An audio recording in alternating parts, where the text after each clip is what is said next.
প্রয়োজনীয় সংস্কার শেষে দ্রুত সময়ের মধ্যে নির্বাচনের দাবিতে কুমিল্লা দাউদকান্দিতে জনসভা করেছে বিএনপি। শনিবার বিকালে কুমিল্লার দাউদকান্দি আদর্শ উচ্চ বিদ্যালয় বালুর মাঠে এ জনসভা অনুষ্ঠিত হয়।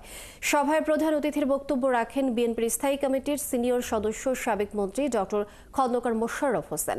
তিনি বলেন, ২০০৬ সালের পর থেকে আওয়ামী লীগ সরকার দাউদকান্দি ও তিতাস উপজেলায় বিএনপির কোনো কার্যক্রম করতে দেয়নি।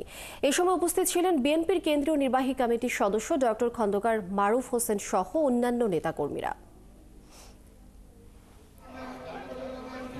এখনো দেখতে পাচ্ছি যে যারা এই 24শে জুলাই আগস্টে প্রাণ দিয়েছে, 15 বছর আমাদের বিরুদ্ধে যে অন্যায় হয়েছে, যারা অন্যায় করেছে তাদের এখন পর্যন্ত বিচারের আওতায় আনা হয় নাই।